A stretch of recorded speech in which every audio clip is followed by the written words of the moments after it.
Hi, today we are starting the second session of Memorandum of Association. In the previous session, we had seen the meaning and definition of MOA. Now let us see the format of MOA. The format of MOA is given in Schedule 1 of Companies Act 2013.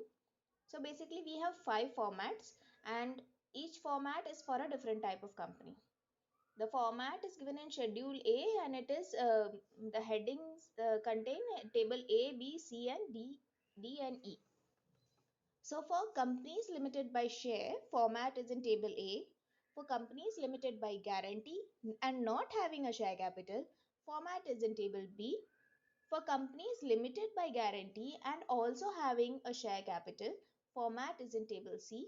For unlimited company which do not have a share capital, format is in table D.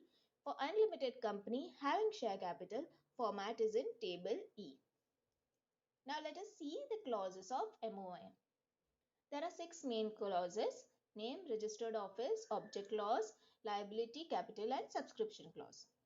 Additionally, in one person company, meaning a company which is formed only by one person, we have two additional clauses which are clause to consent to buy all shares and clause relating to legal heir in case of death. Now let's see the first clause of an MOA, that is the name clause. Now, whenever a child is born, the first question usually is what is the name? What are you naming the baby? Now, similarly for company also, the first question is what is the name? Now, there are some rules on naming. Name should be unique. Like in your class, you can have two or three Pooja Mehta or two or three Rahul Gandhi. But in companies, there cannot be more than one Pooja Mehta Private Limited. Next, it should not be objectionable, like terrorist incorporated limited or kill people private limited, etc. Next is you should not use words which indicate connection with government, for example using words like rashtrapita, governor, etc. For example, when you see the names of government company, they will be using words like Gujarat Gas Limited or Oil India Limited or National Aluminum Corporation, etc. Here in this cases this is allowed because these companies are actually government companies. So they are not misleading the shareholders. But if you are forming a company, you are not a government company. And if you still use words like India, National, Gujarat, etc., then your shareholders will be misled and they will think that you are a government company. So this misleading is not allowed. Next is for public company. You have to compulsorily use the word limited, and for private company you have to use the word private limited. However, if your company is not formed for profit, that is some companies are formed for social purpose, for betterment of society, so these companies are exempted from using both limited or private limited. They don't need to use any of these words. These companies are formed for social purpose and they are covered in Section 8 of Companies Act, and thus they are also called Section 8 companies. For example, these include Tata Foundation, Infosys Foundation, Reliance Research Institute. These all are Section 8 companies which are formed for social purposes. Next clause is registered office clause. So every company should within the MOA mention the state of the registered office. Additionally, they are given 15 days from the date of incorporation to declare the complete postal address. This address will be used to send any letter or correspondence to the company. Also, it is compulsory that the accounts of the company and other important documents should be kept at this registered address which is mentioned in the MOA. And these documents can be verified by any member or shareholders by visiting the registered address mentioned in the MOA. Next is the object clause. This clause basically tells the purpose for which the company is formed. The members can decide the objective, but there is only one condition, is that it should not be against any law. That is, your object shouldn't be against the Companies Act, it shouldn't be against the Constitution of India or any general law or any government policy. Now in this object clause, we have to study a doctrine of ultrawires. Now object clause states the purpose of the creation of the company. Now the object clause also restricts the company. It means that whatever work or purpose is not mentioned in the object clause, the company cannot do those work.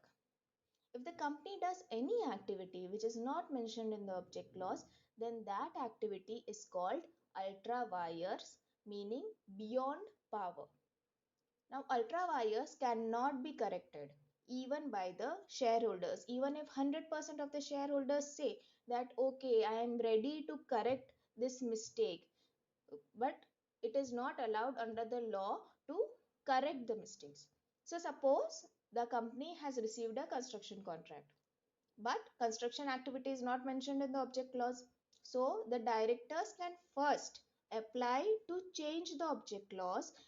So for this, they will have to take the consent of shareholders, do the necessary procedure in ROC, and then they can change the object clause. They can include construction contract in the object clause. After that, they can conduct this construction contract. But if the director did not apply for a change in object clause and directly took the construction contract, now this is a mistake that cannot be corrected even by the shareholders. So basically, Ultrawires Act cannot be corrected. If you want to do any such activities, you will first need to change the MOA and only then take up the activities. So what exactly will happen if the directors or the company enter into such ultrawires activities? For example, in our example, construction contract. This will depend on when the third party, that is, you have taken a construction contract, so there will be a third party who has given you the contract, right? So when does this third party who has given you the contract comes to know that the act is ultrawires? If the third party comes to know before the start of the construction contract that the directors do not have the power to enter into this contract, then the contract can be treated as void. If there is a dispute between company and the third party, then court can also order the company to not enter in the Ultrawires Act. Now, if the construction contract is already started, and let's say there is some delay or some other issue and penalty is levied on the company, then such penalty will be the personal responsibility or personal liability of the directors. That is, the directors will have to pay from their own pockets and company is not responsible for such penalty. Here, two things should be kept in mind. First, it is the responsibility of the third party also to know whether the contract given is ultrawires or not. Because memorandum is a public document, it is easily available on the company website, or if you ask for a copy, then also company will readily provide it to you. So third party is also responsible to check if the object clause mentions construction contract or not. Now, for example, if a third party levies a penalty of 30 crore on the company for some delay or bad quality of work, now company is not liable to pay 30 crore. Who is liable? The directors are personally liable. Now the company may have 5 directors and they will declare that no, we have only 2 crore as bank balance. So the third party will can take the 2 crores, but they will have to incur the remaining loss of 28 crores. So third part, even if the third party goes to court also, then company will not be held liable because it was the duty of the third party also to check the MOA before giving contract. Second is practically object clause is very exhaustive, meaning they will add all the small and big details in the object clause just to be safe. Okay, so these conditions usually in practical life they do not usually happen.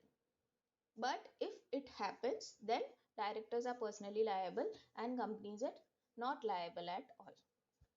So I think this is enough for today. So with this, we will complete this session. Next time we'll see the remaining clauses. Otherwise, it will be too much for you. So next time we'll see the remaining clauses also, and also on how to make changes in them. Till then, take care.